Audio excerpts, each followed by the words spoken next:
আগামী ৩ দিন পর্যন্ত টানা বজ্রসহ বৃষ্টি হতে পারে বলে জানিয়েছে বাংলাদেশ আবহাওয়া অধিদপ্তর। এ সময়ের মধ্যে দেশের কোথাও কোথাও মাঝারি ধরনের ভারী থেকে ভারী বৃষ্টি হতে পারে বলেও জানিয়েছে সংস্থাটি। ওয়ালটন আবারও মিলিনিয়ার অফারে ওয়ালটন ফ্রিজ কিনে আপনিও হয়ে যেতে পারেন মিলিয়নিয়ার। মিলিনিয়ার ছড়াছড়ি দেশ জুড়ে, এটা শুধু ওয়ালটনই পারে। শনিবার বাংলাদেশ আবহাওয়া অধিদপ্তরের আবহাওয়াবিদ AKM নাজমুল হকের দেওয়া পূর্বাভাসে এ তথ্য জানানো হয়েছে।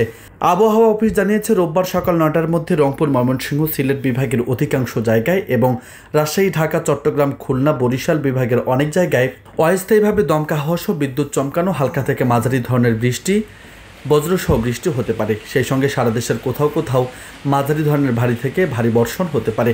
সারা দেশে দিন এবং রাতের তাপমাত্রা সামান্য হ্রাস পেতে পারে। এদিকে সোমবার সকাল 9টা থেকে পরবর্তী 24 ঘন্টায় রংপুর, রাজশাহী, ঢাকা, ময়মনসিংহ, সিলেট বিভাগের অধিকাংশ জায়গায় এবং খুলনা, বরিশাল ও চট্টগ্রাম বিভাগের অনেক জায়গায় অস্থায়ীভাবে দমকা হাওয়া সহ বিদ্যুৎ চমকানো, হালকা থেকে মাঝারি ধরনের বৃষ্টি, বজ্রসহ বৃষ্টি হতে পারে। সেই সঙ্গে সারা দেশে দিন এবং রাতের তাপমাত্রা প্রায় অপরিবর্তিত থাকতে পারে। এছাড়া আগামী 5 দিনের মধ্যে বৃষ্টিপাতের প্রবণতা অব্যাহত থাকতে পারে বলেও জানিয়েছে সংস্থাটি।